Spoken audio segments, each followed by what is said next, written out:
Hi everybody, welcome back. We're now moving into the final section of this course, which is the conclusion.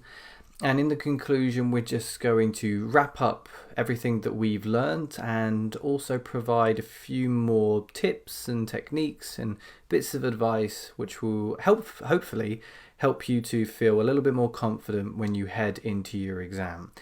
In this first lecture of this section, it's going to be a long video. The reason for this is that we're going to be answering a task 2 question from start to finish, and because you have a 40-minute time limit in the exam and you have to write at least 250 words, naturally that's going to force me into a longer video. But feel free to pause this at sections and come back later, maybe even split it into days. Maybe listen to the first couple of paragraphs, come back for the second 2 paragraphs later. Take it at your own pace as per usual. So let's focus on the question which we're going to answer now. So here's the question we're going to answer. Let's read it out together. Some people view teenage conflict with their parents as a necessary part of growing up, whilst others see it as something negative which should be avoided. Discuss both views and give your own opinion. So, first thing we need to do is to identify the question type. That's the first step of planning. And the question type, hopefully you realise, is a discussion opinion question. So we'll write that down under our plan. Discussion opinion question. The second step is to highlight the keywords. The second step of planning. So let's find out the keywords here. In my opinion, the keywords are teenage conflict, necessary, and negative. So it could be rephrased really easily as, is teenage conflict necessary or negative? You do have secondary keywords as well, and it's important to at least refer to them. Part of growing up should be avoided with parents, of course.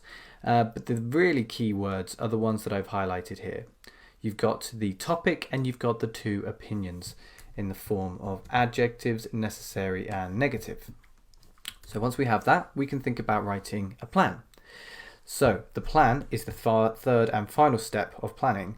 And remember, we don't want to plan the introduction and we don't want to plan the conclusion. We have formulas for those. We can save time by not planning them.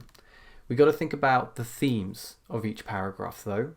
And in order to know what we're going to talk about in each paragraph, we have to have an opinion. It's a key part of the requirements. So my opinion is that I think it is a necessary part of growing up. Now, if you remember from my lecture on the different question types, I suggest that we put the side that we agree with in the second paragraph. So I'm just going to title this one necessary. And I'm going to title the first body paragraph negative, so we know the theme of each of our paragraphs. And then we're going to go through, and this will look quite familiar if you remember the building body paragraphs lecture on how we create nice and cohesive and well-developed body paragraphs. Each of these letters corresponds to a different sentence type. The first one is T, which stands for topic sentence. This should contain the main argument for the opinion presented. The opinion is that teenage conflict is negative. Why is it negative? Well, I would say that it can be harmful to relationships. I don't have to be very specific, it's just a plan. So just a couple of key words here. Try not to overdo the plan. Why is it harmful to relationships? Well, certainly conflict can cause tension in the family. And we can go into a bit more detail when we reach that sentence, but for now, just keeping it quite simple. Now, example of tension and how example of conflict and how it can cause tension, something that parents and teenagers often disagree on, something like smoking, particularly as it's quite a negative paragraph. We want to look at quite a negative example to support the point. Now, again, just the one word because we'll develop it later. The alternative, if you remember from the conditional sentences lecture, the alternative is where if we want to emphasize how conflict is negative, we can look at how not having conflict is positive. It's that if-then sort of structure. So I'm going to title this No Conflict, and the result is happy families. Nice and simple, nothing dramatic with the language, just coming through the plan nice and quick with some ideas there. We may even join those two sentences together to create the conditional. 4 sentences in a paragraph is absolutely fine, as long as it's all well developed. Let's look at the necessary paragraph then. So, what's my main argument for why it's necessary? Well, I'm going to look at the task language here to help me. I can see they've written part of growing up. Another way of saying this, it's important for development. This is a nice open-ended idea. It almost wants me to develop the idea because it's not clear enough yet. And so I'll do that in my supporting sentence. So, important for development. Why? I think it helps teenagers, I'll just write teens here because it's the plan, to form opinions. And they're kind of forming their sense of self, I would say. For an example, maybe it's different eating habits. So we could look at vegetarians in a family of meat eaters, for example. This could cause conflict, but it's important for that teenager to engage with that conflict so that they can form these opinions. What happens if that teenager does not confront his parents, if they're not willing to engage in conflict? So the alternative is actually the exact same as above. It's no conflict. But the result is opposite. The result is now a negative result. Now, I think it will lead to unassertive, lacking in confidence adults. So I'm just going to write unassertive adults here, and again I'll develop the language later. So there's our plan. Let's leave that on the screen. And as we mentioned, we don't want to plan the introduction or conclusion because we have formulas. Now the formula for the introduction was general statement, paraphrase, and possibly, if you want to, a plan sentence. I'm just going to look at the general statement and paraphrase to save a bit of time. So my general statement, remember the different introductions, nowadays, these days, in recent years, there is no doubt that, it is important to consider. I'm going to choose there is no doubt that because I can easily think of something which both sides would agree with.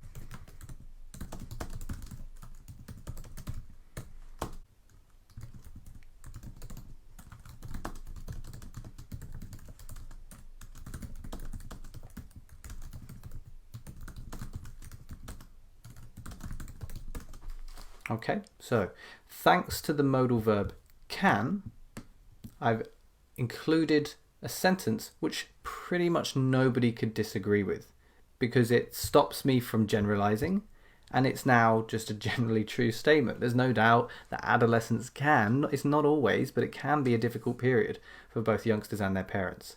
It doesn't say whether it is good or bad, that's for later, but it just introduces the idea and helps us to smooth our way into the opening of the essay. Now we got to think about the paraphrase sentence.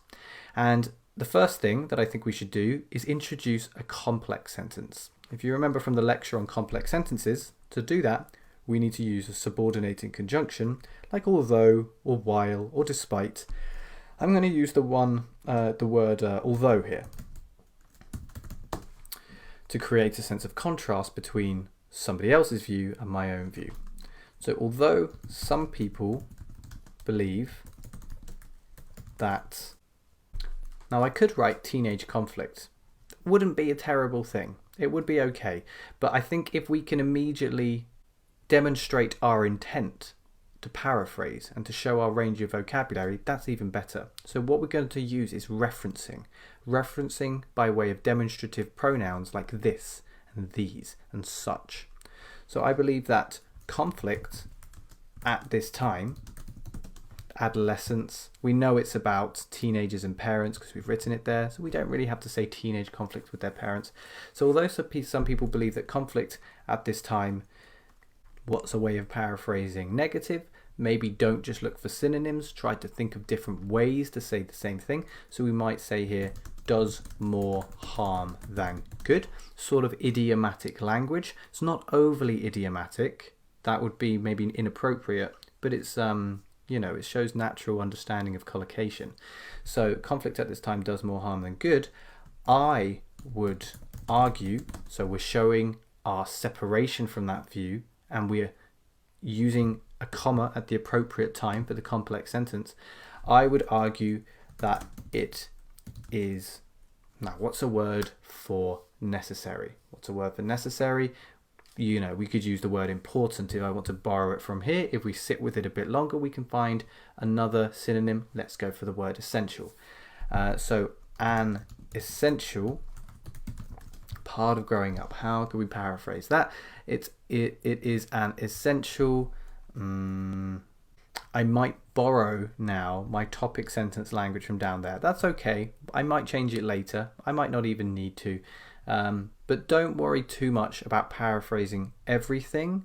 You got to finish the essay. Don't worry about perfection. You can always underline words and come back to them later if you want to.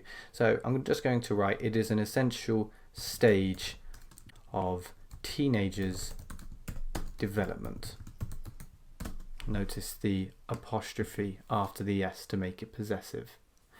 Now, I don't need to write a plan. I don't need to say this essay will, because it's very clear from my introduction what this essay is going to discuss. I don't have to be so blunt about it. When your writing is of a high quality, it should be clear to the reader what he is going to be reading about in this essay. However, it is important that in an essay like this, a discussion opinion essay, that you present an opinion. We presented an opinion very clearly with I would argue. So there's our introduction. I have a word count of 43 words. It's a nice number. It's not too long, it's not too short. So into the body now, into the body. And because we are looking at a discussion opinion question, it's a discussion. There's an opinion involved, but it's a discussion. And like with any discussion, you're looking at one side, you're looking at another side. So what am I going for here? Maybe you can get it before I finish. On the one hand. And you might be able to guess what I will be introducing my next paragraph with, but we'll come to that later. On the one hand. Okay. Now, a good topic sentence should consist of both the view and the argument. And here I'm going to introduce a nice template that you can use for many different topic sentences. Those who believe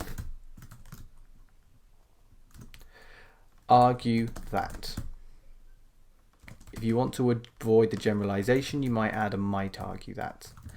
But I'll give you a template here, an example. On the one hand, those who believe education should be free might argue that it leads to a stronger economy.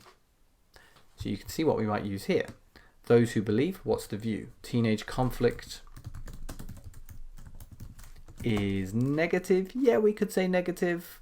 What's the adjective of this word here? The adjective is harmful. So those who believe teenage conflict is harmful might argue that now I've got a bit of a problem because I've used the word harmful in my plan, and you certainly don't want to repeat that quickly. So it's okay. We just got to think on our feet, try to find something else. Maybe instead of an adjective, we can use a verb instead. You can see the noun here, harm, that also works as a verb. We've got the verb harm that we could use. Be a bit repetitive. What's a synonym of harm? Why don't we go for the word damage? So might argue that it can damage relationships. Maybe a bit more specific. Between parents and their children. We know we're talking about teenagers. Teenagers are still technically children to an extent, so it's okay to write this with paraphrasing the word teenager. So there's our topic sentence. On the one hand, those who believe teenage conflict is harmful might argue that it can damage relationships between parents and their children. Then we say why. Notice the question, why? Well, if I was asking you the question why, you might say, well, it's because, but we don't want to start a sentence like that, but very, very close. You say it is because, but when we start a new sentence, we often change the it for the this. And then you've got the opening. This is a very good way to start the vast majority of support sentences. This is because. We're just explaining why. So this is because such What's another word for conflict? Lots to choose from here. Arguments, confrontations, disagreements, disputes. So I'm going to use that word that I just chose at the end there, disputes. This is because such disputes can, let's use the verb create. And then don't be afraid to just copy from your plan. The whole idea of a plan is to speed up your writing. So don't worry about that at all. Don't be too dependent on it. And do be careful to make sure you're not missing out any important grammar that you might have missed in the plan. But certainly don't be too hesitant to just copy from the plan. This is because such disputes can create tension in the family. We have an example. Instantly, you should be writing, for example, without even thinking too much about it. You've got the E there, that translates straight to example, for instance, to illustrate. You can score a band 9 with cohesive devices like this. They may be very regular, but you can still do so. So, for example, this is going to be a bit tricky. We're going to speed through this example a little bit, but hopefully it will get the point across about how to use an example. It is quite common for young people, so I'll paraphrase of teenagers, quite common for young people to begin smoking at their age. Why do they do it? To impress their peers?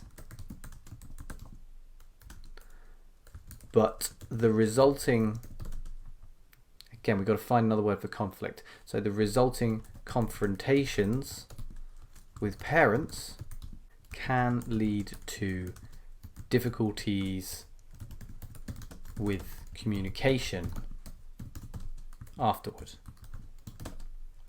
So that's a long example. Examples can be a bit tricky to write, particularly when you're giving real life, kind of tangible, physical examples, but those are the best ones to write. Being a bit more abstract with your examples isn't quite as effective, so it's harder, but it is better. So for example, it is quite common for young people to begin smoking at their age to impress their peers, but the resulting confrontations with parents can lead to difficulties with communication afterwards. If you wanted to, you could just remove the reason. It's not really essential to the task at all. It might just give a little bit more justification to the example that you're using, because it's about teenagers. So you could remove that as well. I'll leave it in for now. So I'm going to join the last two sentences together, as I suggested that I might do earlier. It's an alternative sentence, and in any alternative sentence, it can be good to begin in contrast. If. It's immediately into the conditional. Force yourself into that complex grammar. In contrast, if there is no conflict between parents and teenagers, what comes now? Comma. End the clause. Just like a regular complex sentence, you need that comma before you move on to the independent clause. So if there is no conflict between parents and teenagers, there will be, so notice I'm using the first conditional here, there will be, because I think people who are arguing for this side think that it is possible that there can be no conflict. They do think it's possible, and when something is possible, we use the first conditional. If it's unlikely, we'll use the second conditional. So there will be a much greater sense of. Now, notice that I forced myself into using a noun here. What's the noun of happy? Nice and simple. Happiness in the family. Done. Okay. Yes. You might notice that there's an in the family here twice, so let's maybe change that. There'll be a much greater sense of happiness among family members. Let's look at the word count. 132. That's very, very close to being half. It's just a bit over. So 125, bang on halfway. 132 suggests that we are right on cue for just creeping over the 250 mark by the time we get to the end. And that's where we want to be, because that gives us a lot more time to check our work at the end of the response.